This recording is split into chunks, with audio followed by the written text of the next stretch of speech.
Bonjour Céline. Bonjour Louise. Bienvenue sur InPower.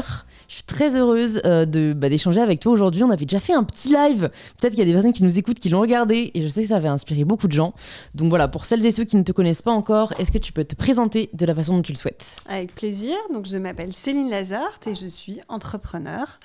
J'ai monté plusieurs boîtes et puis j'ai eu aussi pas mal d'engagements associatifs, notamment dans l'égalité femmes-hommes, l'accès au congé paternité par exemple. Et puis plus récemment, un projet qui s'était appelé Protège ton soignant pour aider les soignants pendant la crise sanitaire. Et voilà. Et je suis aussi un peu investisseur. J'ai investi dans quelques boîtes. Ok, c'est un profil hyper complet. Est-ce que quand tu étais enfant, tu te voyais plus tard comme ça, un peu faiseuse, j'aime bien ce mot, enfin slasheuse, tu vois, juste ce qui te caractérise, j'ai l'impression que c'est l'action, quoi. Je pense qu'enfant, je me voyais vraiment, c'est très étrange ce que je veux dire, mais j'étais vraiment dans un mythe de super-héroïne. Et j'ai notamment, je sais pas pourquoi, Wonder Woman m'a beaucoup marquée. Ouais. Et donc, ça, je trouvais ça très cool comme job. Et je me voyais, je crois, avoir une vie très libre et très joyeuse et faite d'aventures. Donc, tu vois, ça, c'était quelque chose qui m'interpellait et qui m'appelait. Mes parents sont médecins, toute ma famille est médecin. Donc, c'est vrai que j'ai beaucoup vécu dans le domaine de la santé, j'allais même dire dans le dogme de la santé. Médical. Ouais. Et dans cette idée que la santé doit être accessible à tous. Ça m'a beaucoup interpellée. Mais en tout cas, c'est vrai que mes rêves de petite fille, c'était la liberté, l'aventure, pas forcément la création, mais en tout cas, une vie palpitante. Écoute, je pense que le pari est relevé. Non, mais c'est fou, je trouve, à quel point ça peut façonner l'imaginaire quand on est enfant. Bon, pour le coup, il y a qu'une super-héroïne, je crois, ou il y en a peut-être 2-3, mais c'est vrai que ça peut accompagner. Et ça t'a pas, je sais pas, t'as pas senti que c'était trop parfois à certains moments, cette espèce de rêve difficile à atteindre où tu te disais, tu vois, t'as jamais eu peur? Parce que je trouve qu'il y a aussi un côté où, quand on est enfant, après ça dépend si jamais t'as des parents qui t'ont soutenu, etc., mais il y a un côté où on se dit, est-ce que je vais être à la hauteur? Est-ce que je vais y arriver? Quand on a de grandes ambitions, tu vois, c'est dur, je trouve, parfois d'avoir tout le temps la motivation, ou en tout cas la croyance au fait qu'on peut y arriver. Alors, c'est vrai que moi, j'ai eu de la chance parce que je pense que j'ai été élevée dans une famille avec beaucoup d'amour, de présence. Donc, honnêtement, j'ai jamais eu ce sentiment-là, enfant en tout cas. J'ai eu le sentiment parfois des difficultés scolaires, ça oui, beaucoup, mais une forme de confiance assez naturelle qui m'a été donnée par un environnement très bienveillant, à l'écoute. J'ai eu beaucoup ce truc de tu seras ce que tu as envie d'être. Et peut-être à la limite, tu vois, la seule performance qu'on m'imposait, parce que mes parents n'étaient pas du tout comme ça, mais c'était si tu choisis un domaine, autant y aller à fond. Mais j'avais pas beaucoup de pression de la part de mes parents, même au niveau scolaire et tout, ce qui fait que moi j'étais à la limite de l'échec scolaire. J'ai redoublé ma seconde, j'ai eu mon bac à l'heure pêche. Enfin, tu vois, heureusement, j'avais la chance d'avoir des parents qui m'ont quand même poussée. Mais j'ai du coup pas eu trop de peur. Ouais. Au contraire, je les ai en fait assez bien maîtrisés parce que j'avais cet environnement très naïf, probablement bienveillant, des gens qui ont la chance d'avoir une famille qui donne la possibilité de faire des études, d'être favorisés, c'est évident. Ouais, mais j'imagine que ça, parce que pour le coup, l'image que j'ai du monde un peu médical et tout, c'est un peu quand même, il y a une certaine forme d'élitisme, en tout cas on veut vraiment que son enfant soit le meilleur possible, si je comprends bien ce que tu dis. Donc toi, c'était toujours un peu ric-rac pour les cours et tout. Il n'y a pas eu de pression? Toi, tu t'es jamais dit, surtout qu'en plus, j'imagine que, c'est encore le cas maintenant, mais ça l'était plus, je trouve, les générations avant nous, en France, il faut quand même la place au meilleur. Quand t'es un peu en difficulté scolaire, on te fait comprendre que faut que t'aies de meilleures notes. Toi, t'as pas vécu cette pression-là? Non, pas trop. Je pense qu'il y avait une forme d'ambivalence, c'est-à-dire que j'ai pas du tout eu de pression scolaire. Donc, tu vois, le fait d'avoir des notes assez moyennes, voire j'étais toujours dans la catégorie du peut mieux faire, quoi. N'était pas un gros stress pour mes parents et au contraire, ils s'en contentaient assez simplement. Mais c'est vrai qu'il y avait quand même un truc de, voilà, si tu choisis quelque chose, tu dois le faire à fond. La vie est pas facile, donc faut que tu sois armé. Mais j'ai honnêtement pas eu trop de pression. probablement, il y avait quand même une forme d'élitisme, je pense, par notamment, tu vois, la culture qui nous a été transmise par mon grand-père, qui était neurochirurgien, qui, tu vois, était un grand ponte médical, a créé le premier CHU en France, a accompagné la médicalisation des ambulances, a trouvé un nerf dans le cerveau qui porte son nom. Enfin, donc j'avais une forme de pression familiale par ça, je sais que je revenais, je sais pas, de voyage scolaire en Espagne, et j'allais voir mon grand-père et il me racontait toute l'histoire d'Espagne, tu vois, il était de quelqu'un de très cultivé, qui a introduit la culture générale à la fac en médecine, donc qui avait quelque chose de très fort par sa présence, donc qui impressionnait. Mais j'avais pas de pression par mes parents, tu vois. C'était plutôt, bon, bah écoute, il faut que jeunesse se fasse. C'était quand même assez cool, je dois dire. Et ce qui m'a du coup plutôt donné l'envie de, tu vois, m'en sortir, d'être à la hauteur de leurs attentes. Et puis, il y avait par contre la notion du travail, ça qui était assez forte. Ma maman avait des magasins en parallèle de son activité de médecin. Et donc, tous les samedis, on était au magasin. Et tu vois, depuis l'enfance, moi, j'ai vendu des pulls, j'ai replié des colonnes de pulls. Putain, je l'ai fait, c'est tellement dur. Ouais. Dès que tu vois là, quelqu'un déplacer le vêtement, t'as trop le seum, il faut y retourner. À être, tu vois, devant la porte, vérifier que, il y avait beaucoup parfois de monde dans la boutique, donc qu'il n'y ait pas de vol, etc. À 14 ans, c'était parti pour les babysitting. À 17 ans, je faisais des emplois administratifs à la mairie. Enfin, ça, il y avait une très forte notion du travail. Il n'était pas question que je passe 2 mois l'été à me tourner les pouces. Ouais, bah ça, franchement, c'est vrai que c'est hyper formateur. Mais ça m'a rendu énormément service. Ouais. Qu'est-ce que t'en tires peut-être comme grand enseignement de ces petits jobs que t'as pu faire au cours de ton adolescence? Ah bah moi, ça m'a tout appris, parce que d'abord, ça m'a donné confiance même. Tu vois, quand j'ai découvert le monde de l'entreprise à 20 ans, finalement, de par les stages, les premiers stages que j'ai fait et tout, en fait, j'avais déjà une expérience professionnelle. Elle était évidemment... ce qu'elle était, mais ça m'avait donné confiance, tu vois, j'avais des coachs, je comprenais, donc ça c'était génial. Je pense que ça m'a donné aussi le plaisir de l'indépendance économique. Donc c'est vrai que moi j'aimais bosser, parce que en fait du coup ça me donnait la possibilité d'être libre. Mes parents étaient assez généreux, mais en même temps assez stricts dans on te donne de l'argent tous les mois, ça ne durera pas, c'est pour tes études, il faut que tu fasses un prêt pour les financer, on peut t'aider, mais voilà, tu vois, il y avait une forme de deal de tout le monde doit faire un pas, quoi. Donc ça m'a apporté beaucoup, je pense que ça m'a apporté une forme de rigueur, de la contrainte aussi, hein, parce que quand t'as 18 ans, je me souviens des emplois administratifs à la mairie que j'avais fait à la mairie de Toulouse, en fait c'est con, mais il faut se lever, tu vois, faut se confronter à l'univers de l'entreprise, à avoir des deadlines, à recommencer quand ça va pas ce que t'as fait, voilà. Donc ça a été très très formateur pour moi. Ouais. Et donc, tu arrives à 18 ans, tu as ton bac. Comment est-ce que tu décides ce que tu veux faire après ? Alors, c'est marrant parce que, tu sais, parfois, on comprend mieux les choses en regardant en arrière. J'ai beaucoup hésité à faire médecine. Et puis, je m'en sentais pas capable. Je pense qu'il y avait une forme quand même de pression familiale, pas volontaire, mais induite par le fait que c'est vrai que j'avais 3 générations de médecins chez moi. Mon oncle était doyen de la fac de médecine, mon grand-père l'avait été avant, mon oncle, mon grand-père et mon père enseignaient en première année de médecine. Enfin, tu vois, ça me paraissait être un truc genre intouchable. Ouais, le chemin tout tracé, quoi. Donc, je me suis dit, non, surtout pas. Et moi, j'avais une passion qui était depuis très jeune, qui était Internet. À l'époque, c'était une passion. Maintenant, ça paraît logique de vivre avec Internet, mais à l'époque, ça l'était moins.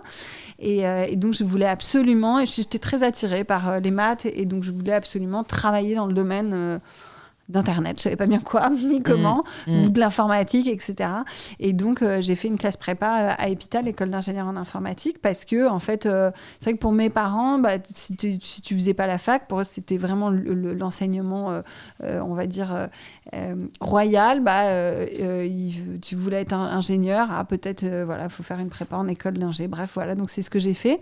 Mais c'est vrai que ça a été beaucoup induit par ma découverte du net, et puis aussi quelques figures que j'ai vues, et notamment une qui m'a beaucoup marquée, c'est Oriane Garcia. Toi, tu sais pas qui c'est, Oriane Garcia. Non. Qui était la fondatrice de Caramel. Caramel, tu sais ce que c'est ou pas? Alors, je sais que c'est une boîte importante. Tu vois, le nom, it rings a bell. Mais franchement... C'était le premier lecteur de mail, en fait, qui existait, français. Ouais. Donc, il n'existe plus, mais qui était avec Hotmail, tu vois. On avait soit une adresse mail Caramel, soit Hotmail.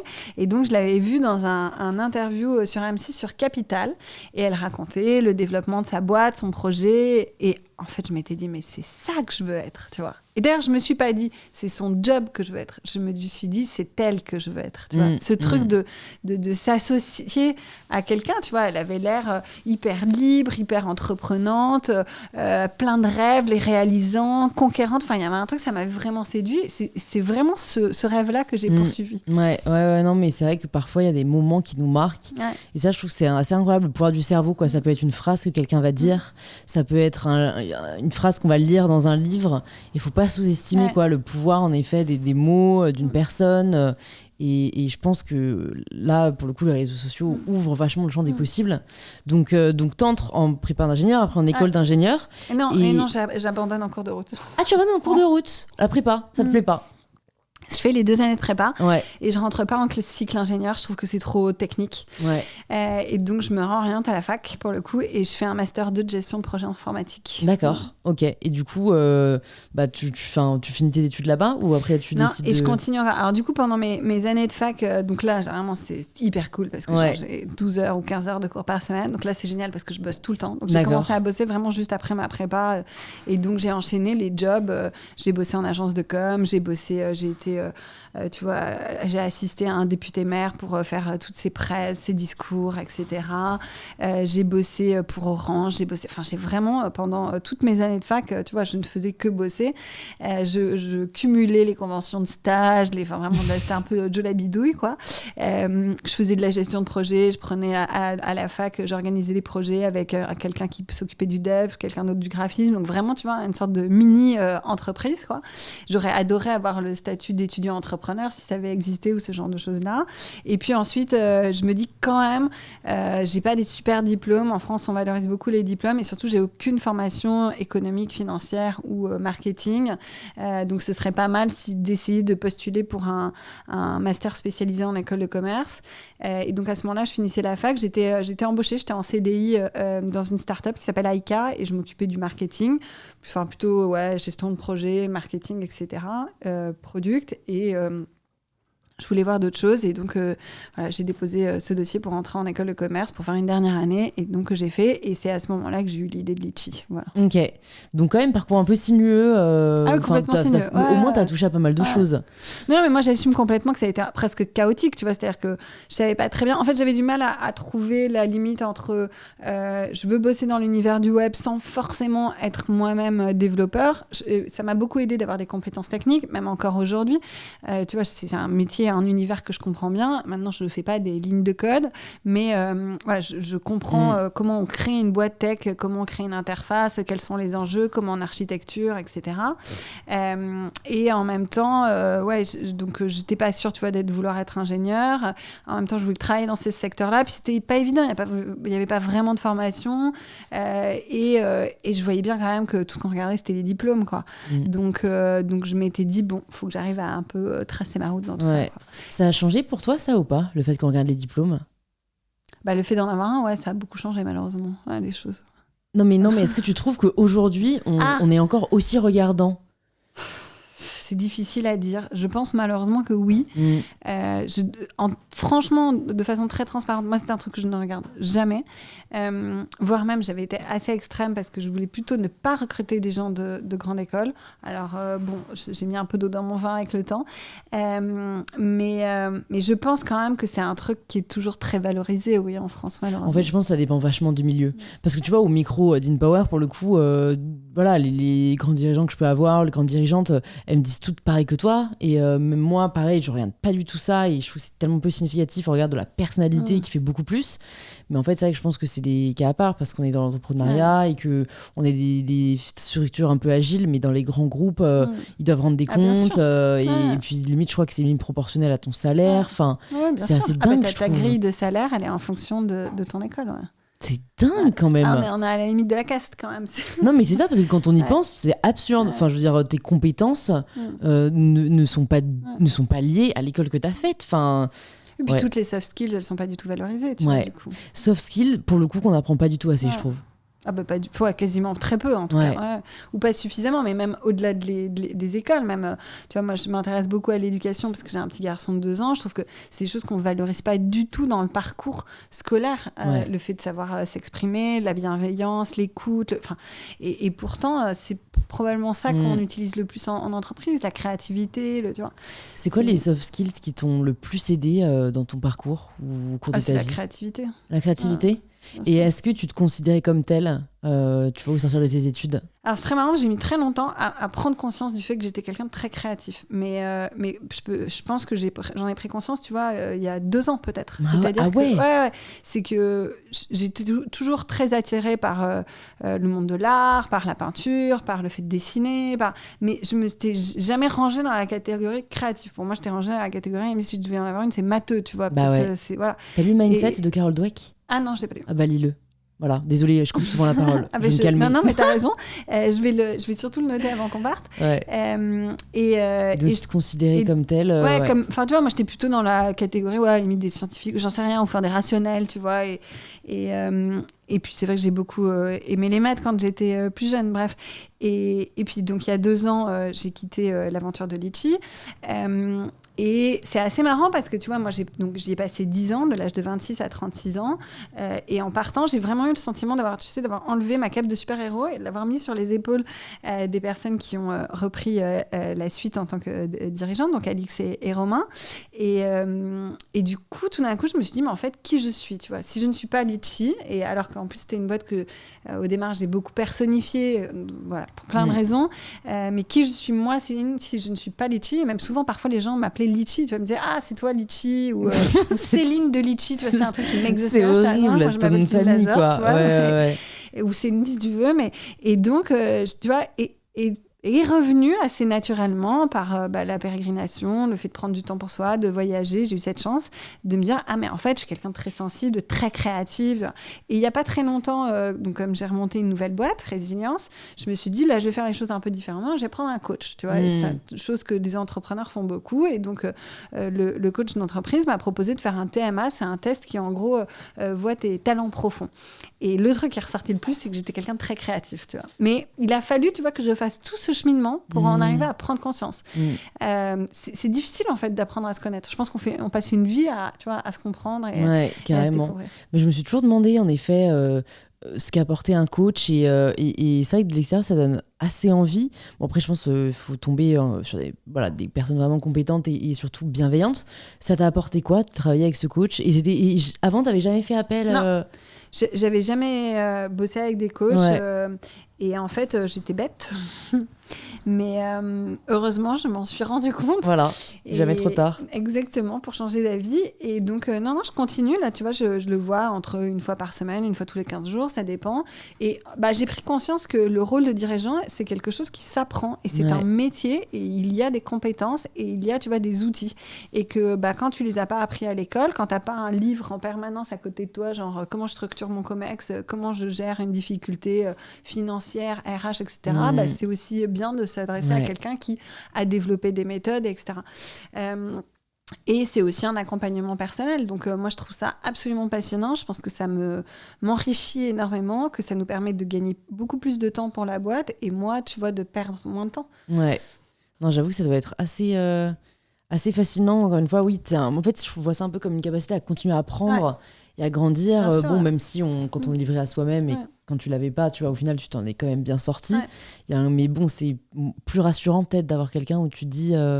voilà, parce que c'est vrai que peut-être que tu pourras nous parler de ça aussi, mais 10 ans à la tête de Litchi, pas seul, mais en tout cas solo founder, il y a un petit côté, j'imagine, où parfois tu as dû être un peu pris sous la charge de tout ce que ça représente. Et en fait, comment tu faisais quand tu vois, tu demandais à qui, tu vois, quand tu avais des questions, des doutes Non, bien sûr, de la charge et même parfois de la souffrance que ça génère. Avec évidemment beaucoup de recul, j'ai conscience que tu vois, c'est une situation très privilégiée, mais effectivement, oui, d'abord, on n'est pas bon sur tout. C'est d'ailleurs pour ça que la nouvelle boîte que j'ai créée, je l'ai cofondée et on est en co-CEO avec Jonathan. Donc c'est un choix assez extrême, mais qu'on a assumé, et dans lequel moi je me retrouve beaucoup plus libre en fait, parce que je suis beaucoup plus épanouie sur les sujets sur lesquels je me sens à l'aise et si tu vois qui sont mon champ de compétences et que j'aime. Souvent on est bon dans ce qu'on aime, quoi. C'est clair.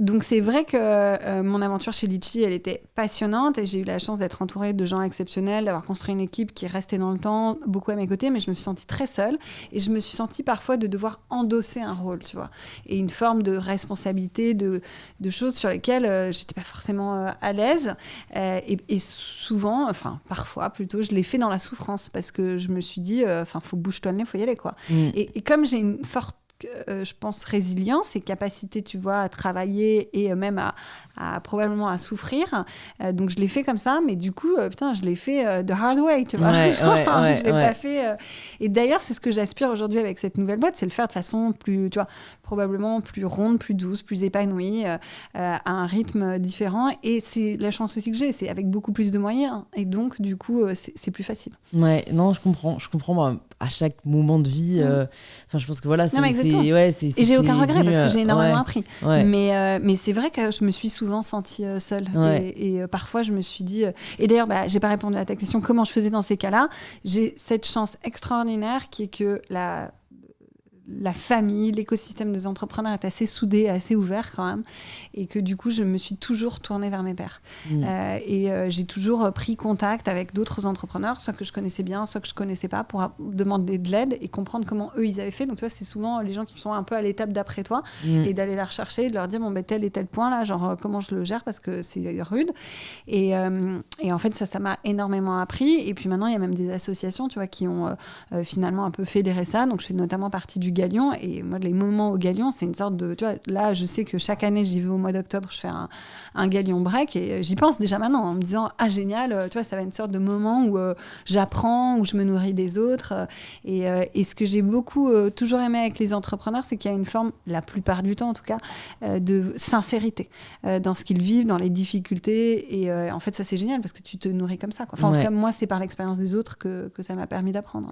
En effet, comme tu dis, s'ils sont passés par des étapes, toi t'es en train d'affronter, et c'est vrai que en fait je pense, parce que je pense de l'extérieur tout le monde n'a peut-être pas conscience que le monde de l'entrepreneuriat est assez ouvert et beaucoup n'osent pas demander, etc. Mais en fait c'est vrai que en y pensant c'est un lieu dans la majorité bienveillant. Après je pense qu'il y a aussi quand même ça dépend vachement de, peut-être jamais vous avez des amis en commun ou des personnes que vous connaissez, parce que bon j'ai des histoires où quand même il y en a qui sont moins sympathiques, où il y a parfois un peu de concurrence, quoi, mais franchement c'est cool de savoir que toi il y a des personnes qui sont vraiment qui t'ont vraiment tendu la main, et dans tous les cas après c'est vertueux, quoi. Toi tu tends la main aussi à d'autres. Bon, je me demande qu'il y a des personnes qui, je vais refaire ma phrase, je pense qu'il y a des personnes qui se demandent ce que c'est Litchi, donc même si on va pas y passer trop de temps, parce que bon je trouve qu'il y a un côté où je me mets à ta place et moi j'aimerais pas continuer à parler d'un truc où tu vois, au final c'était un peu une autre vie, mais ça fait partie de mon histoire. Mais donc voilà, pour les personnes curieuses en tout cas, tu peux nous dire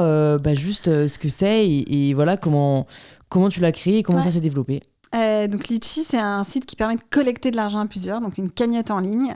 Donc c'est utile par exemple pour un cadeau d'anniversaire groupé, un événement entre amis, un week-end, un mariage ou un événement solidaire. Un proche a perdu son vélo, on va essayer tous ensemble de lui racheter, et parfois des événements de grande solidarité aussi. On l'a vu pendant le Covid, souvent Litchi ça rythme aussi, ça bat aussi au rythme de la nation. Donc c'est vrai que quand il y avait eu les attentats, il y a eu beaucoup de cagnottes sur Litchi, donc c'est devenu une sorte de phénomène de société qui m'a complètement dépassée. Je l'ai créé en 2009, donc je suis sortie de mon école en juin 2008, et puis il m'a fallu le temps de comprendre comment on crée un service bancaire, comment on crée une entreprise, comment on développe un site web, etc. Donc ça s'est lancé en novembre 2009. Et j'ai lancé une deuxième activité qui s'appelle MangoPay en mai 2013, qui est une solution de paiement pour les marketplaces, plateformes de crowdfunding ou de consommation collaborative, donc qui permet de faire en fait du paiement tripartite. Donc c'est assez à part, mais en fait c'était un besoin qui n'était pas du tout répondu par les banques ou les solutions de paiement classiques. Et donc j'ai dirigé les 2 activités que j'ai revendues en 2015 à Crédit Mutuel Arkea, et je suis restée à la tête jusqu'en 2019 où j'ai quitté complètement 100% l'opérationnel, et c'est 10 ans d'une aventure humaine extraordinaire et très enrichissante et très franchement vibrante, quoi. Ouais. Tu peux nous parler de la première année, parce que en plus ce que je trouve ce que j'admire beaucoup dans ton parcours, c'est le côté où tu détenais pas forcément la tech, tu vois. C'est que même si tu avais touché à l'informatique, t'étais pas Zuckerberg qui a inventé Facebook et où il y a que lui qui pouvait le coder, tu vois. Non, c'est en clair. fait, tu vois, t'as eu une super idée et t'as tout mis en œuvre pour qu'elle prenne vie, mais sans que tu sois la seule à pouvoir lui donner vie, mais que t'as été celle en tout cas qui l'a développée. Comment t'as fait? À qui t'as fait appel au début, une fois que t'as eu l'idée de cette solution assez brillante quand même de paiement? Écoute, c'est vrai que c'était un peu la galère, je me souviens très bien. Donc je vivais en coloc et donc j'avais aucun réseau professionnel, enfin en tout cas entrepreneurial. J'avais mes expériences passées, mais rien qui soit très proche finalement de l'idée d'entreprendre. Donc j'ai commencé un peu naïvement en dessinant à ce à quoi pourrait ressembler Litchi, à chercher s'il n'y avait pas des aides, et notamment en fait j'ai eu assez vite une aide de la BPI. Ouais. À l'époque, ça s'appelait Oseo, mais c'est exactement la même chose, donc de 20 000 € qui m'a permis en fait d'initier le projet. Donc ça m'a vraiment mis le pied à l'étrier, tu vois, pour démarrer le projet. J'ai trouvé un développeur en freelance qui m'a aidé à faire la première version de Litchi, et donc j'en suis arrivée à un stade où je me suis dit maintenant il faut que je le teste, et donc je l'ai testé avec mes copains d'école, d'enfance, vraiment les gens auxquels j'avais accès, quoi, puisque j'avais pas de budget marketing, j'avais pas tout ça. Et je pense que la bonne idée, ça a été aussi de faire de la presse en fait, puisque c'est vrai que c'était pas du tout connu, le système de cagnotte en ligne, le crowdfunding n'existait pas, et en fait j'ai trouvé un filon qui était une porte assez facile à ouvrir, c'était que la presse aimait bien parler des jeunes entrepreneurs et surtout des femmes, et donc c'est vrai que ça m'a beaucoup aidé, puisqu'on s'est beaucoup fait connaître par la presse, donc ça demandait beaucoup de temps et d'énergie, mais pas forcément de budget, puisqu'il suffisait de prendre son téléphone ou d'envoyer un mail, etc., d'envoyer un communiqué de presse, et voilà comment démarrer les premières années. Et puis ensuite le lancement officiel du site, recrutement des premiers collaborateurs, première levée de fonds. Donc là, comment on fait pour lever de l'argent? Donc tu vois, je demandais autour de moi quel est le montant maximum. Je me souviens que j'avais même des barrières psychologiques, tu vois, c'est genre combien je peux lever. Moi, je m'étais dit c'est quoi le maximum d'argent que je peux demander? Tu vois, on est vraiment à des réflexions comme ça. Puis voilà, son expérience se construit et l'ambition grandit avec. Qui c'est les premières personnes que tu as recrutées, les premières personnes qui ont commencé à travailler avec toi en dehors du dev? Alors, la première personne que j'ai recrutée, c'est notre CTO, Laure, qui est toujours CTO de Mangopé et qui donc a maintenant, je pense, 11 ans de boîte derrière elle. Et le premier stagiaire, c'était Mathieu, qui est assez vite devenu CPO, donc Chief Product Officer. Et il se trouve que dans Résilience, mon nouveau projet, c'était aussi mon cofondateur. On est 4 cofondateurs. Mais donc, c'est assez marrant parce que, tu vois, j'ai repris un peu les mêmes, les mêmes codes et mêmes fonctionnements. En fait, je pense que tu noues des liens aussi tellement forts avec ces personnes avec qui tu es là depuis le début. Et j'imagine qu'au début, en plus, vous faisiez tous ensemble, quoi. C'était vraiment... Et qu'est-ce qui t'a... parce que je me dis, a priori, ça te coûtait rien, Litchi, vu que c'était... dans le sens où c'était pas un produit, t'avais pas de fonds avancés. Qu'est-ce qui a fait que t'as voulu lever des fonds quand même? Alors, ce qui coûtait, c'était les salaires. Ouais, parce qu'en fait, clair. c'est 80% de la charge, c'était des salaires. Et après, en fait, ne serait-ce que d'un point de vue, tu vois, de la légitimité, il fallait de l'argent pour montrer qu'on avait les capacités à être sécurisés, pouvoir financer nos besoins juridiques, les salaires de l'équipe de dev et puis de l'équipe même tout court. Le mien, au bout d'un moment, parce qu'il a bien fallu que je me paye, parce que l'autorité parentale, elle avait dit c'est 1 an, mais pas plus. Et donc c'était 80% des salaires. Non, mais c'est vrai que c'est une vraie réalité, je pense. En plus, comme tu n'avais pas eu de travail en CDI avant, si je me trompe pas. Si j'en avais eu un, mais tu n'as pas eu de rupture conventionnelle? Non, j'avais malheureusement pas eu de rupture conventionnelle puisque j'avais à l'époque, surtout ça fonctionnait pas de la même manière. Donc en fait, tu quittais un job et puis voilà, tu n'avais pas de chômage. Donc j'avais quelques économies qui m'ont permis de démarrer d'ailleurs Litchi, mais en fait j'avais besoin de mes parents pour vivre tous les mois. Donc on s'était mis d'accord sur une somme d'argent qui était exactement la même que quand j'étais étudiant, qui était quelques centaines d'euros, qui me permettait de payer mon appart en coloc et tu vois des pâtes et des bières, mais ça n'a qu'un temps, c'est clair. Franchement, je me dis ça doit être quand même assez dingue d'être parachuté dans ce monde-là, en sortant de tes études. Je me rends pas compte à quel point c'est allé vite, mais est-ce que tu peux nous dire en gros peut-être quelles ont été les principales difficultés auxquelles tu as dû faire face pendant ces 10 années et un peu plus chez Litchi? Ah Louise, t'en as pour combien de temps? Allons-y, non mais je trouve que c'est tellement important de parler de ces moments-là. Il y en a eu plein. Je trouve que la phase de démarrage est assez difficile parce que t'es beaucoup dans le noir, quoi. Enfin, moi, j'avais vraiment l'impression de marcher dans une forêt avec les yeux bandés, de me dire où je vais. Ce que je revis là, d'ailleurs, avec Résilience, mon nouveau projet, c'est-à-dire que ces moments d'inception, quoi, elles sont difficiles parce que tu es vraiment dans une forme de création et en même temps de choses, tu vois, en tout cas pour Litchi, qui n'existait pas du tout. Donc, j'avais aucun, tu vois, je pouvais pas copier-coller ce qui a été fait à côté aux US, etc. Non, il y avait rien qui. Non, mais oui.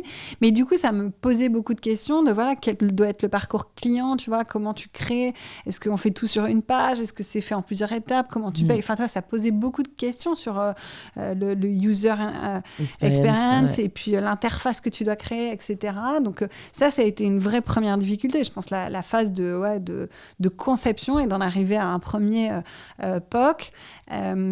Évidemment, la phase la plus difficile, c'est d'arriver à trouver une forme de rentabilité, tu vois, pour un projet sur lequel il faut beaucoup de volume, puisque, tu vois, le chiffre d'affaires généré par cagnotte, c'est des petits sous que tu associes les uns aux autres. Donc, il faut faire quand même beaucoup de volume. Et donc, ça, je pense que trouver une forme de viabilité du projet et de l'entreprise a été une phase, évidemment, difficile. Le développement international, tu vois, quand on s'est rendu compte qu'il y avait un besoin, qu'il fallait y aller, mais par quel bout on prend, en fait, recommencer tout à zéro, tu vois. Moi, j'ai recommencé à l'Allemagne from scratch en faisant des allers-retours toutes les semaines. Seule, je prenais à 6h du mat un EasyJet, j'arrivais à 9h, j'enchaînais des rendez-vous toute la journée, je dormais dans un hôtel un peu pourri, je bouffais un kebab, enfin vraiment, quoi. Et ça, j'ai refait ça, la même chose en Angleterre et ainsi de suite. Enfin, t'as un truc vraiment, tu prends ton bâton de pèlerin et tu vas, et en même temps, c'est très joyeux parce que tu vois, tu fais plein de rencontres, c'est une vie très riche. Tu voulais des aventures, t'en as. Je voulais des aventures, exactement. J'ai été écoutée et entendue. Et puis, oui, après, les phases de levée de fonds sont toujours des phases difficiles parce que c'est des phases challengeantes et en même temps, il faut vraiment, tu vois, lever de l'argent, c'est vraiment répondre à un certain nombre de critères et donc il faut rentrer dans le jeu et connaître, en maîtriser les codes. Et puis, il y a eu des moments durs, évidemment, où on a frôlé le sol, quoi, tu vois, où j'ai des moments où je me suis arrêtée de me payer, où je me suis dit, genre, ça y est, là, on est proche du mur. J'ai écrit un article de blog, j'en avais pas écrit beaucoup, mais sur un médium où j'ai raconté vraiment, tu vois, tous les moments où on a vu vraiment le sol de près, quoi. Et d'ailleurs, je raconte que Mathieu, qui toujours était donc le premier stagiaire de Litchi et puis CPO et qui est aujourd'hui mon co-founder et CPO sur Résilience avec Jonathan et Nico, mes co-founders, il m'avait dit, tu sais Céline, tu m'as toujours dit qu'au pire, on se serait bien marré, donc voilà, au pire, on se sera bien marré. Et bon, je crois que ça nous a un peu resté, tu vois, de se dire, écoute, on fait au maximum et puis après, on verra. Mais ouais, on a vu beaucoup de fois le sol de près et je crois que c'est ça aussi, hein, l'aventure entrepreneuriale, il faut être prêt à bien accrocher. Exactement, c'est up and down. Et c'est difficile de le percevoir tant que tu l'as pas vécu, tu vois. C'est clair. Moi, j'avais entendu plein de fois déjà à l'école des entrepreneurs qui étaient venus nous raconter ça, le roller coaster et tout, puis tu comprends pas vraiment bien, quoi. Non. Et en fait, le jour où tu reçois ton premier contrôle d'URSSAF, etc., tu comprends beaucoup mieux. Ouais. Ah non, mais franchement, je suis tellement d'accord. Franchement, moi, le podcast, ça fait 3 ans que je l'ai. Je reçois beaucoup d'entrepreneurs. Franchement, j'étais sûre, quoi, que je comprenais ce que c'était la vie d'entrepreneur. Et en fait, c'est fou comme depuis que j'ai je ne sais quoi, tu vois, la première grosse difficulté, vraiment la remise en question totale de, en fait, c'est sûr, que c'était pas, tu sais, tu commences à te comparer à machin, à ceci, à voir tout ce qui va pas, à voir tout ce qui pourrait ne pas aller. Et au contraire, quand la fois d'après, ça se passe mieux, waouh, c'est tout ce que j'imaginais, c'est encore mieux. Enfin, et je trouve que c'est vachement dur. Je suis pas sûre qu'on s'y habitue. Si ? Non. Ok. Enfin, en tout cas, moi, non. Moi, j'ai toujours ce truc, tu vois, de me dire... Ouais. Faut pas être trop sensible, hein. Franchement. Ouais. Et comment t'as fait les moments où t'as, comme tu disais, t'as vu le sol, quoi. Est-ce qu'il y a un dénominateur commun au fait que tu te sois relevé, tu vois? Est-ce qu'il y a toujours quelque chose qui a fait que... Je pense que c'est que la volonté, quoi. C'est que moi, et c'est très sincère, hein, j'avais très, très envie d'y arriver. J'avais vraiment ce truc, j'étais drivée par... Et probablement, d'ailleurs, parce que, tu vois, comme j'avais pas été très douée dans mes études et que j'avais beaucoup entendu que, franchement, j'étais pas bonne à faire grand-chose par l'éducation que j'avais reçue, pas parentale, mais scolaire. Je crois que j'avais quand même beaucoup envie de prouver que j'en étais capable. Ça m'a beaucoup motivée. Ouais. Et comment t'as fait pour ne pas avoir envie de tout faire, ou en tout cas ne pas, enfin, tu vois, même identifier là où ta valeur ajoutée était, vu que comme t'as commencé solo et que voilà, t'avais en tête ce que tu voulais faire. Enfin, tu vois, quand tu disais tout à l'heure, designer l'expérience utilisateur, puis préparer le recrutement, les levées de fonds, enfin. Ouais, comment t'as fait ? Est-ce que tu faisais en fonction de ce que t'aimais faire ? Est-ce que tu faisais en fonction de... Enfin, tu vois, c'est très difficile, je trouve, en tant que fondateur d'un projet, d'identifier ça. Je pense que d'abord, le métier de dirigeant, c'est pas un métier où tu produis, c'est un métier où tu organises, accompagnes, structures, écoutes. Et donc, ton rôle, il évolue tout le temps. Et pour moi, la bonne façon de faire, c'est tu démarres quelque chose et puis ensuite, tu recrutes quelqu'un qui est meilleur que toi, qui va l'exécuter, tu vois, encore un cran plus loin et tu lui donnes les moyens de le faire.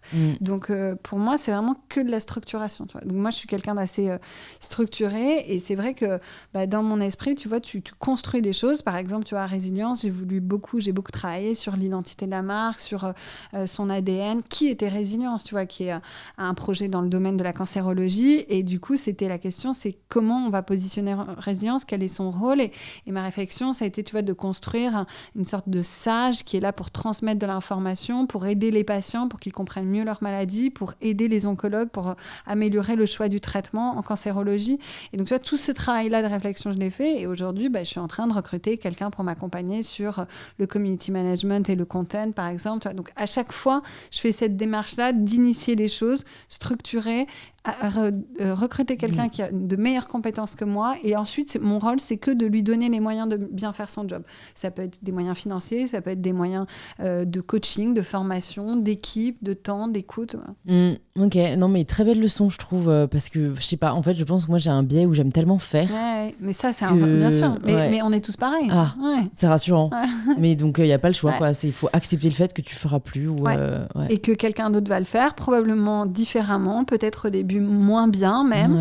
Et c'est un vrai challenge de structurer, d'embaucher, de transmettre les compétences, la vision, de laisser autonome, grandir. C'est pas facile. Et bien sûr, moi, il y a plein de trucs sur lesquels j'adore faire par moi-même parce que tu vois, en plus, c'est une forme de quelque chose de réjouissant. Tu vois les choses concrètement, etc. C'est une récompense. Mais sauf que... En fonction de l'ambition du projet, à un moment donné, il faut pouvoir aussi transmettre à quelqu'un pour que, tu vois...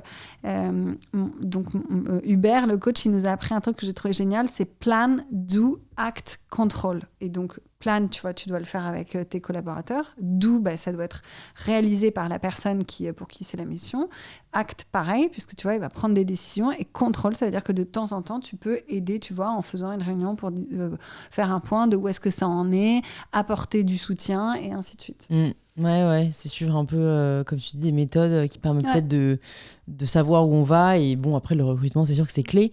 Et toujours se poser la question de... Pardon, je t'interromps. Non, pas de souci. Toujours se poser la question de où est-ce qu'on est le meilleur, tu vois. Quelle est notre valeur ajoutée ? Tu vois, moi, je peux continuer à faire le community management de Résilience, par exemple, pendant des mois encore. Non, maintenant, j'ai conscience que, tu vois, mon temps, à un moment donné, si je veux aussi avoir une vie de famille, mes engagements associatifs, mes boards, et voilà, je dois aussi savoir l'organiser pour transmettre ces choses-là, même si j'adore être au contact de la communauté de patients, d'échanger avec eux, mais il faut que je le fasse un peu moins maintenant. Ouais, c'est sûr. Mais bon, je trouve que ça a dû être particulièrement dur pour Litchi, où en fait, même du fait de ton âge, tu savais pas forcément encore où était ta valeur ajoutée, tu vois. Ah non, mais c'est sûr, bien sûr. Ouais. Est-ce que c'est les gens autour de toi qui te l'ont dit aussi ou... Alors, je pense que quand tu as un fonds d'investissement qui est au capital, ça aide quand même pas mal à structurer. Et moi, j'ai beaucoup été aidée, notamment par Emmanuel Lévy, qui était mon investisseur professionnel, enfin, toi, qui était là pour le fonds 360. Et donc, il m'a beaucoup, je pense, aidée de ce point de vue-là, tu vois, de temps en temps, à sonner une sonnette d'alarme. Genre, là, Céline, tu vois, t'es moins dispo qu'avant. Ça veut dire que, tu vois, il faut sûrement t'organiser différemment parce que, tu vois, aussi, le rôle d'un entrepreneur, c'est de pouvoir être super dispo pour plonger sur une opportunité d'acquisition, de recrutement, de nouveaux business à développer. Et si tu es sous l'eau, sous l'opérationnel, bah, en fait, tu peux plus voir ça. Ouais. Donc, ça, il m'a beaucoup aidé. Et puis j'essaye de faire le travail, tu vois, sur moi-même. Mais c'est encore aujourd'hui une question que je me pose tous les jours, bien sûr. Est-ce qu'avec le recul, tu te rends compte qu'il y a des choses que tu faisais qui n'étaient pas si utiles que ça mais tu vois, je dis toi, ça peut être toi à titre personnel, mais aussi à titre collectif, genre... un moment, je sais pas, on faisait beaucoup trop de réunions, ou un moment, on s'est dit qu'on allait faire que des reports, alors qu'en fait, enfin, tu vois, je me dis, il y a peut-être des choses qu'on fait un peu tête baissée avec le recul, tu te dis, ça, franchement, pas la peine. Je pense que de toute façon, tous les 6 mois, tous les 12 mois, ta boîte, elle change et tu la réinventes, et donc il faut revoir les process, les organisations. Il faut surtout pas hésiter à être audacieux, à changer les façons de faire, etc. Donc nous, on l'a beaucoup fait. La chance que moi j'avais, c'est que moi je m'ennuie assez vite. Donc du coup, c'est vrai que tu vois, une réunion au bout de 30 minutes, je commence à trouver ça long, quoi. Donc c'était toujours un peu un running gag qu'on avait, notamment avec le Comex de Litchi et Mangopé. C'est genre, bon, Céline, elle s'ennuie, donc il faut qu'on réorganise un peu la façon de faire. Et donc, ça nous a obligés, je pense, à revoir nos façons de faire. Mais bien sûr, il y a plein de trucs où tu fais 90% de trucs que tu fous à la poubelle, en fait. J'en parlais sur un autre podcast avec, pour le coup, des ex-étudiants en médecine qui ont tout plaqué pour se consacrer à la pâtisserie. Et on parlait de la loi de Pareto, un peu du 80-20, où en fait... 80% de ce que tu fais ne rapporte que 20% d'efficacité, et 20% de ce que tu fais peut en rapporter 80%, et c'est ça qu'il faut identifier. Mais je trouve que c'est pas toujours facile, quoi. Non, mais faut savoir prendre du gros recul. Mais il y a une vraie maîtrise de l'agenda. Moi, je passe beaucoup de temps à regarder mon agenda, à y réfléchir, à le structurer, tu vois, à essayer d'avoir aussi du temps qui est dédié pour les choses urgentes, et puis du temps qui est dédié pour les choses importantes. Et c'est pas du tout la même chose. Et on confond tout le temps urgence et importance. Et donc, c'est vrai que moi, j'ai une forme de...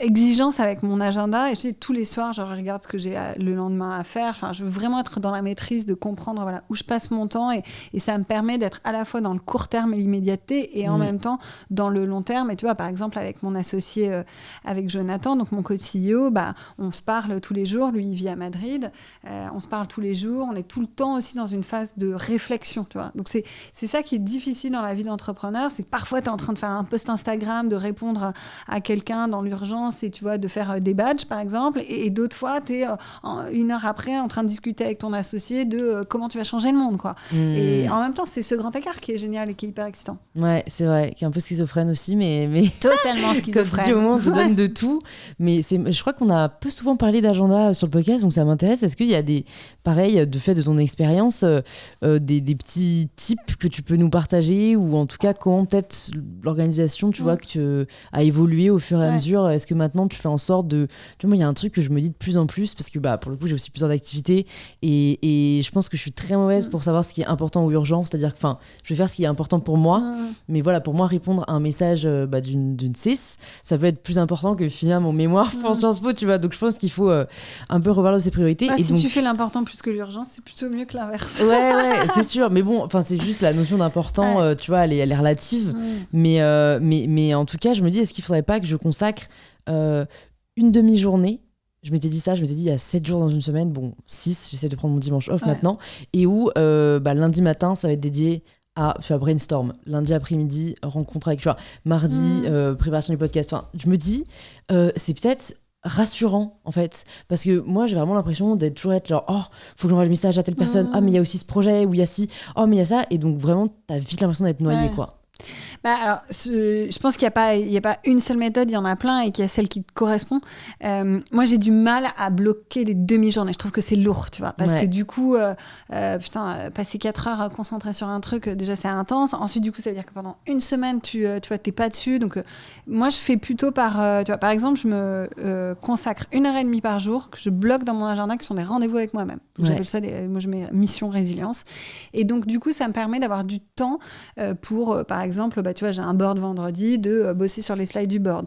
Voilà. Donc, faire des choses qui ne sont pas dans l'urgence, tu vois, parce que ce n'est pas pour le lendemain matin, 8h ou pour dans 5 minutes, mais qui sont des choses importantes. Donc, ça, j'ai 1h30 par jour, c'est bloqué dans mon agenda et normalement, personne ne me met de rendez-vous dessus.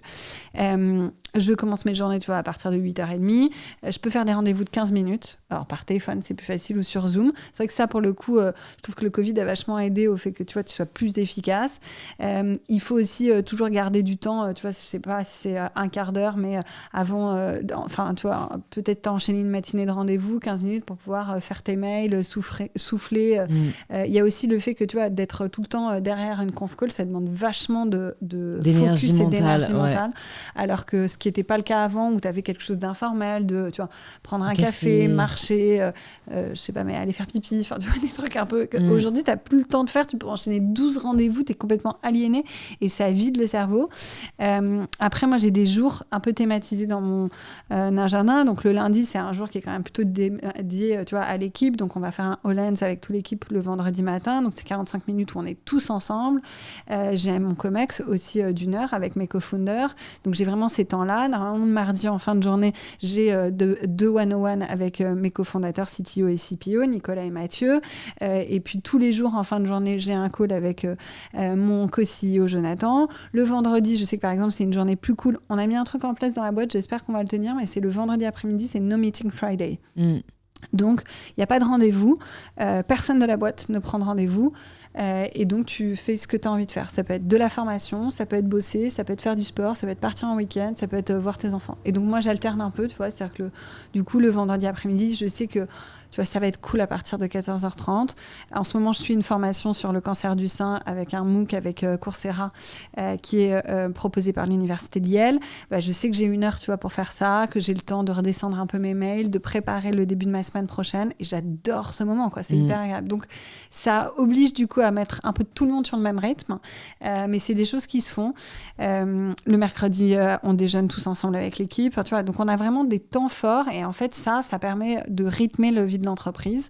Il peut m'arriver, je l'ai fait il n'y a pas très longtemps, tu vois, de partir en sorte de semi-vacances. Donc, je bosse de 8h30 à 16h30 et après, tu vois, je décroche complètement.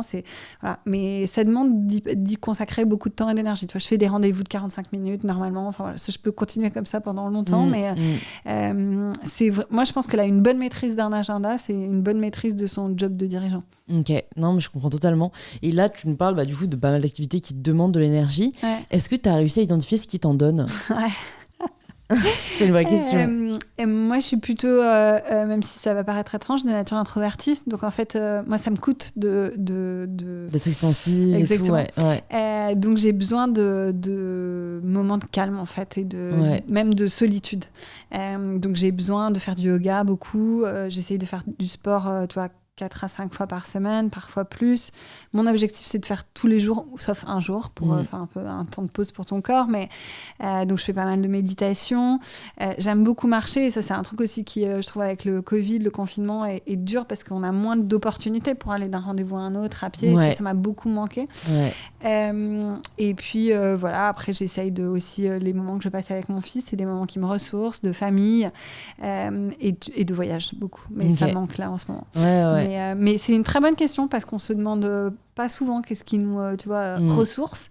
Et en fait, moi, c'est la paix de l'esprit. Enfin, je sais pas si c'est difficile à dire. Ouais, je vois ce que tu veux dire. C'est le fait de lire, la nature, évidemment, beaucoup, et vraiment beaucoup le sport, en fait, et le yoga. Non, mais je trouve ça rassurant tu vois, de t'entendre le dire et de pas culpabiliser par rapport à ça. Moi, j'essaye vraiment d'identifier aussi ça maintenant parce que je me rends compte que c'est le nerf de la guerre, en fait, pour pas que ta jauge, elle se vide. Comme c'est très épuisant ce qu'on fait et qu'on se donne à fond, faut vraiment identifier ça. Et pour le coup, moi j'ai identifié même il y a des choses dans le job, dans le travail qui m'en donnent, genre brainstormer, moi ça me donne une énergie de dingue, les podcasts ça me donne une énergie de dingue, mais il y a aussi le sport vachement, mais j'ai de plus en plus tendance à m'en vouloir parce que du coup c'est 1 heure que tu passes pas à... Surtout que moi j'aime bien le faire le midi, donc en fait c'est aussi un rythme qui va être en décalage parce que du coup c'est 1 heure où je suis pas dispo pour des rendez-vous, etc., que je compense largement le soir, tu vois, mais c'est difficile et donc c'est décomplexant de t'entendre dire que toi aussi tu essaies de faire du yoga 5 fois par semaine, quoi. Mais c'est un marathon.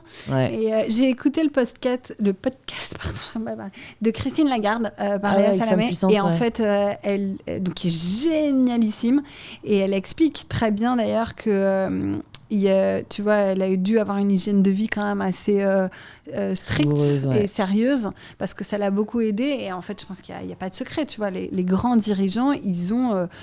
c'est rarement des gens... tu vois, enfin, je trouve que tu as souvent des grands sportifs, tu vois, dans les grands dirigeants. Et c'est, je crois, quand même assez nécessaire d'avoir cette hygiène de vie-là. Ouais, je pense qu'il faut... En fait, c'est marrant, j'ai commencé un livre, là, d'une créatrice de contenu anglaise que j'admire aussi pas mal. Et c'est un livre sur la productivité. En gros, c'est working hard, hardly working, pour un peu réussir à trouver cet équilibre en fait entre le fait de travailler mais pas d'être tout le temps. Et donc dès le début, elle parle de la burnout generation, et c'est vrai qu'il y a vraiment ce côté de en fait, on a intériorisé le fait qu'on doit bosser tout le temps. Enfin, franchement, je sais qu'il y a vraiment un côté où notre génération, on a l'impression que chaque minute qui n'est pas passée à travailler, surtout quand tu développes un projet qui tient à cœur, où tu sais que personne d'autre le fera que toi. Et je sais pas trop comment arriver à... Et ça, on n'a pas parlé, mais ça fera une parfaite transition après pour parler de résilience. Mais tu vois, je crois que tu as pris 1 année entre les deux. 2 ans. 2 ans entre Litchi et résilience. Où vraiment, en fait, j'avoue que en fait, trouver la place qu'on a quand elle n'est pas au travail est très difficile, parce qu'on a tendance, quand on lance un projet qui nous tient à cœur, à se définir par ça. Donc toi, comment ça s'est passé, quoi, ces 2 ans où en effet t'as appris à te redécouvrir, et comment t'as fait pour... moi, franchement, j'imagine sortir de 10 années de travail intense à un projet où t'as donné corps et âme. Mais attends, moi, j'imagine que mes journées, je n'aurais plus de sens, où je me dirais, mais je ne sers à rien, mais là, il faut que je bosse. Enfin, le côté où, en fait, c'est tellement addictif de produire et de voir le résultat de ton travail et de voir un truc avancer. Voilà, si tu peux nous parler de ça, je pense que ce sera très intéressant. Il a fallu, si tu mets le doigt sur quelque chose que j'ai vraiment vécu, c'est qu'il a fallu décélérer, quoi. Il y a vraiment quelque chose où, tu vois, je suis rentrée dans un temps très différent, et moi, j'avais assez peur, parce que je t'avoue que beaucoup autour de moi, de gens qui avaient vendu très bien des boîtes et qui en étaient sortis, m'avaient dit, fais gaffe, après, c'est la dépression, quoi. Et alors, moi, je n'avais pas du tout envie de vivre ça. Non, j'ai pas trop envie, en fait. J'ai pas trop envie de déprimer. En fait, c'est pas trop, tu vois, j'ai pas envie de savoir ce que c'est, donc... et on me l'avait vraiment beaucoup dit, genre mais fais attention Céline, puis toi t'as vachement personnifié ta boîte, donc du coup ça va être encore plus dur pour toi et tout. Donc, et puis moi j'étais intimement convaincue, comme quoi on change beaucoup, que je ne réentreprendrais plus, toi, que ça avait été, que j'avais eu beaucoup de chance, parce que très jeune j'avais vécu la grande histoire de ma vie, tu vois, et que du coup c'était très cool, il y aurait plein de trucs après pour moi, mais en tout cas que la grande aventure entrepreneuriale, tu vois, c'était sur ma période 25-35, quoi. Et donc du coup, alors il y a plusieurs choses qui m'ont aidée. D'abord, j'ai quand même, je suis pas sortie de façon nette, tu vois, de l'entreprise. C'est-à-dire que d'abord, j'ai recruté Alix, qui est devenu CEO de Litchi. Donc moi, j'en étais plus que présidente. Ensuite, Romain, mon associé, qui était general manager de Mangopay, est devenu CEO de Mangopay. Donc je suis restée que présidente, d'abord exécutive de la boîte. Et puis tu vois, donc j'ai fait vraiment les choses petit à petit. Donc ça m'a beaucoup aidée. Ce qui m'a énormément aidé, c'est que j'ai eu mon fils. Et donc, du coup, j'ai log out, c'est terrible, hein, mais au moment de mon congé maternité. Et donc, je m'étais dit, voilà, je fais en sorte d'avoir formé, je sais pas si c'est le bon terme, mais transmis à Romain et Alix ce qu'il faut. Et puis, le jour où j'accouche, en fait, voilà, là, je sais que, tu vois, c'est la sortie opérationnelle, en tout cas, de Litchi et Mango. Donc, c'est vrai que j'ai été très prise par mon bébé, ma maternité, et le fait de le vivre, tu vois, à fond. Mais en même temps, j'ai rebossé assez vite, parce que je prenais un rôle de présidente non exécutive de la boîte. Et puis, il m'a fallu un peu de temps pour me rendre compte que finalement, tu vois, je n'avais plus le poids sur les épaules, tu vois, que j'avais posé le sac à dos, et d'apprécier ce moment-là, et d'apprécier le fait d'avoir de nouveau des nuits paisibles, tu vois, par exemple. Et c'est d'ailleurs une copine qui m'avait dit alors ça fait quoi de plus être dirigeante ou CEO ou entreprendre et machin, et j'avais dit, je me souviens très bien, et je me souviens de la sensation, j'ai dit, je redécouvre ce que c'est qu'une nuit complète, tu vois, et sans l'inquiétude que tu as en tant que dirigeant. Voilà, et puis après, du coup, j'ai eu la chance de faire plein de choses, et notamment de voyager, de, tu vois, profiter beaucoup de mes parents, de mon fils, d'avoir un temps différent. Et puis en fait, je me suis rendu compte que tu peux être rempli par moins, tu vois, et que less is more, peut-être. Ouais, c'est rassurant, franchement, de se dire, parce que j'avais peur qu'il y ait un côté où, une fois que t'en as, t'en veux toujours encore, et du coup, t'es jamais satisfaite. Et quand on t'enlève en plus ça, tu te sens vide, alors qu'au contraire, toi, tu dis que ça apprend à se remplir. Je me suis sentie vide, honnêtement. Je suis passée par cette phase. Ouais. J'ai vraiment eu ce sentiment de me dire, c'est ce que je te disais, j'ai enlevé ma cape de super-héros, je l'ai mis sur les épaules d'Alix et Romain, et qui je suis, tu vois. Ouais. Et notamment, il y avait un truc qui me terrifiait, c'est je continuais, il m'arrivait de faire, tu vois, d'être invitée à des déj ou de faire des trucs de networking ou j'en sais rien, et j'avais la boule au ventre quand on me demandait de me présenter, parce que je savais plus qui j'étais, tu vois. C'est Céline Lazare, j'ai été la fondatrice de Litchi, je suis plus... Enfin, tu vois, je savais plus dire qui j'étais. Ouais. Et en fait, paradoxalement, donc je suis rentrée au conseil d'administration de la SNCF en janvier 2020. Et donc, du coup, le jour où j'ai pu, c'est horrible, hein, mais socialement dire je suis administratrice de la SNCF, c'est quand même allé beaucoup mieux, tu vois. Ouais. Je me suis dit, c'est bon, dans l'esprit des autres, tu vois, je l'ai la case cochée de qui je suis, quoi. Ouais. Et donc, du coup, on peut me foutre la paix. Mais j'ai beaucoup apprécié le temps long, le fait de plus regarder l'heure pour déjeuner, le fait, tu vois, d'être beaucoup moins dans l'urgence, d'être... d'avoir un temps différent, quoi. Et ce qui aussi, et je dois être honnête, hein, je me suis aussi rendu compte que au bout d'un moment, c'était un décalage avec les gens qui m'entouraient, tu vois, avec mes proches qui bossent, qui étaient dans un rythme, mon conjoint, mes potes, tu vois, où c'est vrai que moi j'avais une vie quand même, j'ai eu 2 ans d'une vie très très douce, et en même temps que j'ai savouré, et donc j'espère que je revivrai la même chose, tu vois, après Résilience. Et voilà, moi c'est ma personnalité de sûrement de faire les choses à fond, mais donc de beaucoup en profiter au moment où ça m'arrive, quoi. Comment tu continues à apprendre ?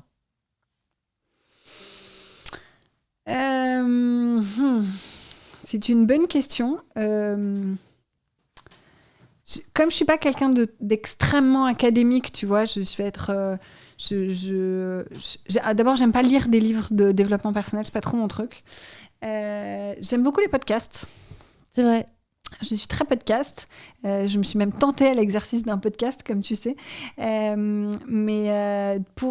J'écoute pas mal de podcasts. Je lis pas mal, mais plutôt de la littérature que... tu vois, je fais pas trop de bouquins de business, c'est pas trop mon truc, ça j'aime pas trop. Je me nourris beaucoup des autres, je pense. Tu vois. Je pose beaucoup de questions, j'interroge beaucoup les autres. J'ai toujours construit des relations assez fortes avec mes équipes. Là, du coup, avec mon co-CEO, avec mes investisseurs,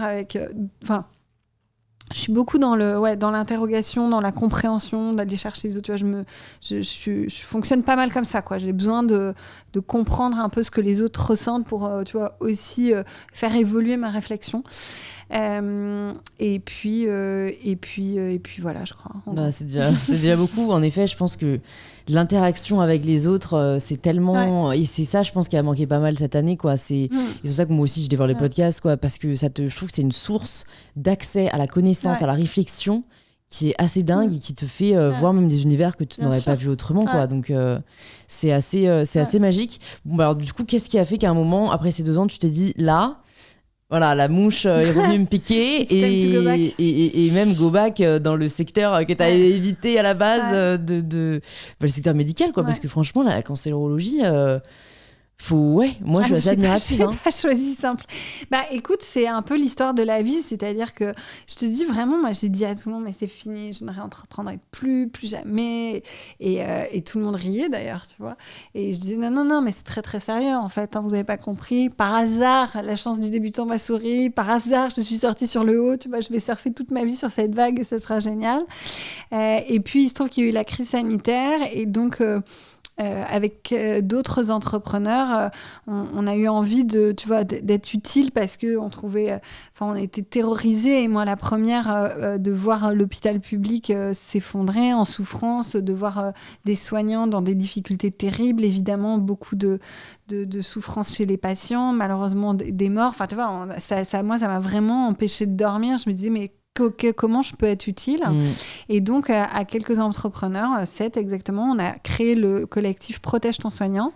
Entre mars 2020 et juin 2020, on a collecté de l'argent auprès de particuliers, fondations et entreprises pour acheter du matériel médical et de protection qu'on a offert à des établissements hospitaliers, des libéraux, voilà, toute profession médicale qui en avait le besoin et qui combattait la Covid.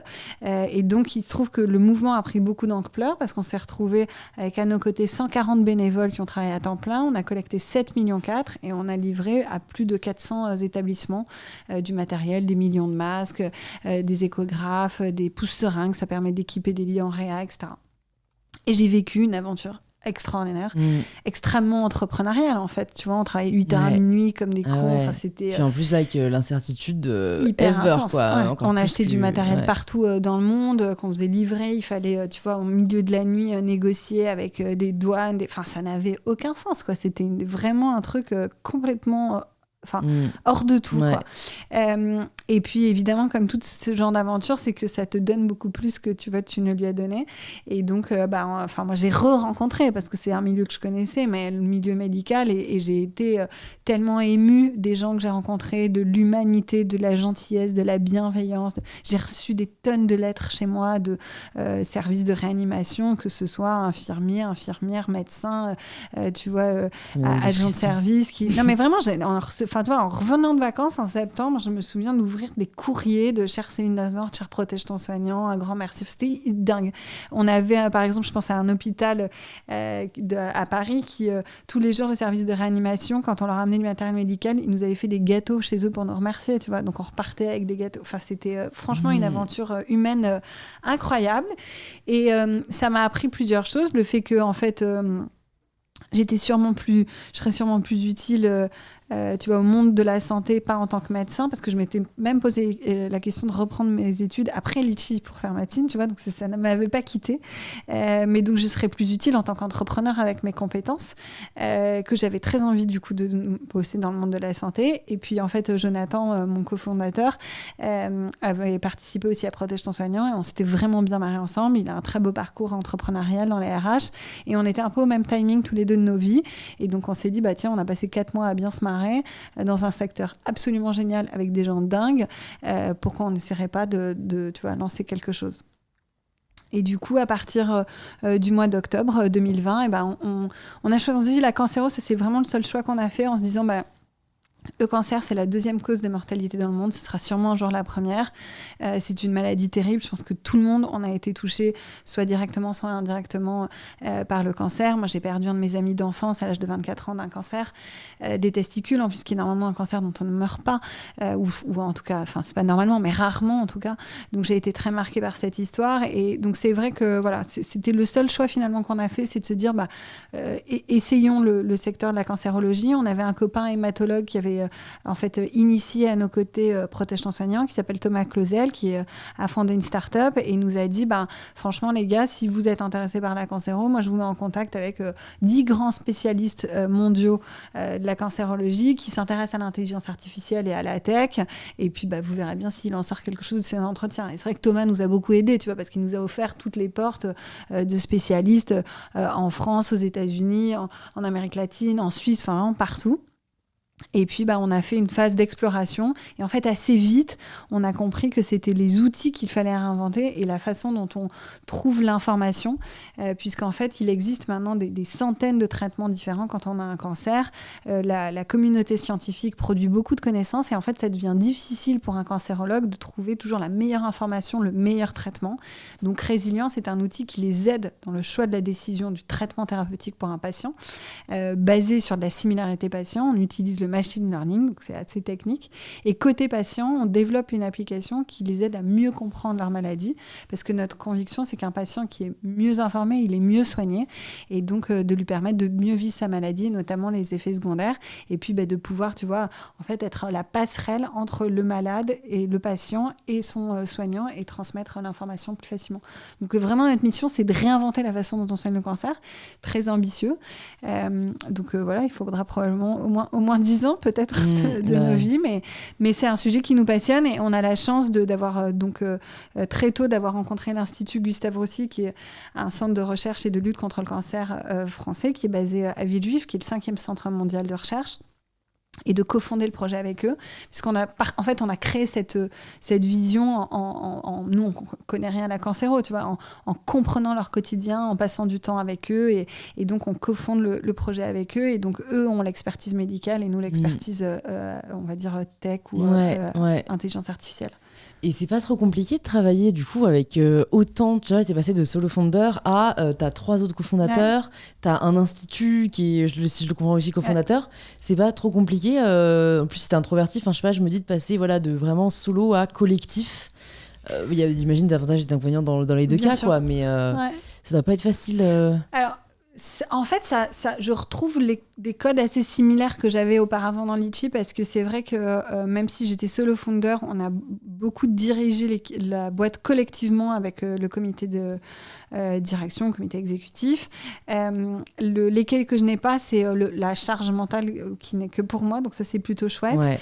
Et après, c'est vrai qu'on a des responsabilités très bien définies avec Nico, Mathieu et Jonathan, et que avec Jonathan, on porte la voix du CEO à 2, et puis Nico et Mathieu sont sur des parties product et IT, donc avec des champs de compétences quand même bien définis, et Gustave aussi sur la partie médicale. Donc ça demande beaucoup de communication entre nous, de coordination, mais du coup ça nous permet aussi d'avancer assez vite. Et là, pour le coup, tu t'y vois rester aussi longtemps que possible, ou j'imagine que tu viens de lancer le projet, donc ça qu'on pense pas à la suite, mais comment tu démarres cette aventure, avec quel état d'esprit sur les 10, 20, 30 prochaines années? Je les vois pas mal par cycle de 10 ans, si je dois être honnête. Donc, je vois du temps long. Je le vois pas forcément. Je me dis pas que, tu vois, à 80 ans, je serai toujours dirigeante de résilience. Mais je vois, en tout cas, un cycle long. Parce que je pense que c'est un projet qui mettra du temps à s'initier, à se construire, qui a énormément de porosité de marché. On a aussi la conviction que c'est un outil qui sera utile partout dans le monde, même utile à d'autres maladies. Donc, c'est vrai qu'on voit il y a un du grand temps champ des possibles. Et puis surtout, j'imagine que ce qui change aussi par rapport à Litchi, c'est que maintenant tu as d'autres activités à côté, et que tu as la possibilité, vu que tu as une équipe déjà sur Résilience, de pouvoir plus administrer ton temps entre tes différentes activités. Bon, du coup, on n'aura pas énormément de temps d'en parler, mais tu m'as dit que tu en avais parlé pas mal sur le podcast Génération Do It Yourself où tu es passé aussi, mais sur notamment ton engagement associatif auprès de Sista. Comment tu répartis comme ça ton temps entre les deux aujourd'hui? Alors moi, j'ai besoin d'être très focus en fait. Donc du coup, je suis plutôt de nature concentrée, donc j'ai du mal à être sur différents sujets. Donc en fait, moi, j'ai vraiment fait le vœu d'être, tu vois, la grande majorité de mon temps, et on va dire plus de 80% de mon temps dédié à Résilience. Donc à côté, j'ai d'autres engagements que j'avais pris, et ça, c'était quelque chose que j'avais notamment dit à la fois à nos investisseurs et puis à mon cofondateur, à mes cofondateurs, c'est que moi, je me suis engagée au bord de la SNCF et au bord d'Iliade. Ça, c'est des engagements auxquels je peux pas faire marche arrière, tu vois. Donc voilà, c'est assez important. Effectivement, il y a mon temps avec Sista qui, évidemment, aujourd'hui, c'est quand même beaucoup diminué parce que l'association a pris beaucoup d'ampleur. On a une CEO, Déborah Loy, qui fait un super travail. On a une équipe de bénévoles incroyable. Donc, de plus en plus, je step back, et tant mieux. Ça veut dire que, tu vois, il y en a d'autres qui prennent le relais. Et d'ailleurs, à un moment donné, il faudra aussi qu'elles soient au devant de la scène. Voilà. Et puis, par exemple, j'ai arrêté de faire de l'investissement. Donc, j'ai investi dans une 40aine de boîtes. Il peut m'arriver de continuer si c'est dans le secteur médical, mais sinon, je fais plus de tout. Ok. Ouais, donc j'ai fait des choix, quoi. Ouais, tout à fait. J'ai fait des choix. Et des choix assez radicaux, mais bon, je pense que c'est difficile pour moi en tout cas, dans ma personnalité, tu vois, de tout faire. Mon esprit, il est vraiment, il est, comment dire, hanté, il est pris par Résilience, tu vois. C'est quelque chose que j'ai vraiment dans la peau, quoi. Donc j'adore, tu vois, le bord de la SNCF et Iliad, c'est génial parce que j'apprends énormément de choses, et je me sens utile, et voilà, mais c'est sur des temps assez comprimés, tu vois, c'est une réunion de temps en temps, etc. Donc au contraire, ça me sort un peu de la tête de l'eau, et puis le reste du temps, je suis en fait dédiée à Résilience. D'où l'importance de bien se connaître, quoi. Je pense que c'est vraiment une histoire de personnalité. Bon, on arrive aux petites questions de la fin. Déjà, j'aimerais bien te demander s'il y a une ressource qui t'a particulièrement marqué, que ce soit un livre, un film, ce que tu veux, un TED Talk, mais voilà, quelque chose où ça t'a marqué. Et franchement, tu disais que tu n'aimais pas trop les livres business, ça peut être un roman, Ça peut être la saga d'Harry Potter qui franchement apporte beaucoup de choses en termes personnels. Mais voilà, où tu as envie de recommander parce que tu penses que ça peut faire du bien aux personnes qui nous écoutent. Je réfléchis.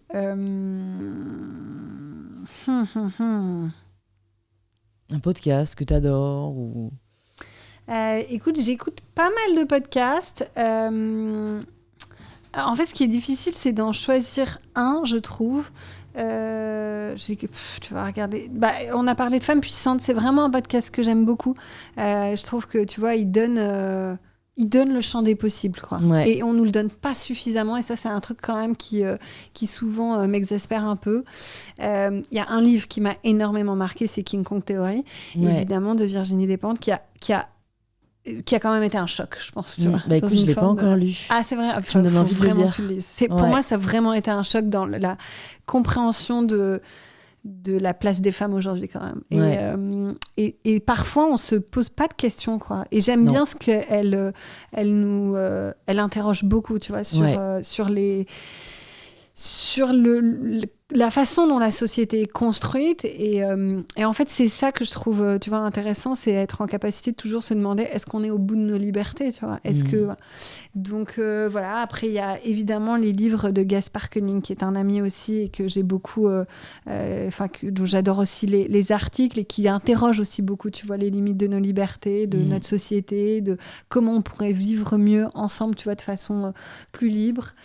Voilà, donc c'est ça mes recommandations. Ouais, passionnant. Mais c'est vrai qu'en effet, je suis totalement d'accord avec toi. Je trouve qu'on se pose pas assez de questions et je trouve qu'il n'y a pas assez de livres qui nous aident à questionner ce qu'on prend pour acquis, tu vois. Et notamment, à la place des femmes, on en parlait, mais questionner notre rôle, nos envies, aujourd'hui, comment on vit par rapport aux hommes, ou notre place en tant que personne blanche ou personne racisée. Et il y a de plus en plus de contenu accessible, mais je pense qu'il y a une part de flemme, en fait, presque. Tu vois, je cherche le mot, c'est peut-être pas flemme, mais en tout cas... D'habitude. En fait, c'est peut-être inconfortable de se poser des questions, mais je trouve que c'est tellement nécessaire. Donc je suis ravie de ces recommandations. J'espère que le podcast, à sa petite échelle, aide peut-être à se poser des questions. Est-ce qu'il y a une personne que tu aimerais entendre au micro d'InPower ? Je pense forcément à Tatiana Jama, ma co-sista. D'accord, ok, carrément. Et comme ça, on pourra parler en plus longuement de Sista, du pourquoi, du comment et de tout ce dont on vient de dire, même sur ce qu'on peut faire pour les femmes. Écoute, trop cool. Je crois que je vais te poser maintenant la dernière question du podcast, la question signature. Ça signifie quoi pour toi, prendre le pouvoir de sa vie ? C'est être heureux. Franchement, je crois que j'ai jamais eu de réponse aussi courte et aussi simple. Mais ça résume pas mal de choses, ouais. Trop cool. Écoute, merci beaucoup Céline d'être venue sur InPower. Pour les personnes qui veulent en savoir plus sur toi, sur Résilience, sur Sista, où est-ce que tu veux qu'on les redirige ? Sur le site de Résilience, donc c'est résilience.care, C-A-R-E. Et je me suis, comme je te l'ai dit, essayé l'exercice du podcast, puisque j'interviewe des patients dans un podcast qui s'appelle donc Résilience, qui est disponible sur toutes les plateformes et qui raconte des tranches de vie de patients qui ont un jour croisé sur leur chemin le cancer. Trop cool. Je mettrai tout ça dans les notes du podcast pour qu'on puisse le retrouver facilement. Et j'espère à très vite. Merci beaucoup Louise.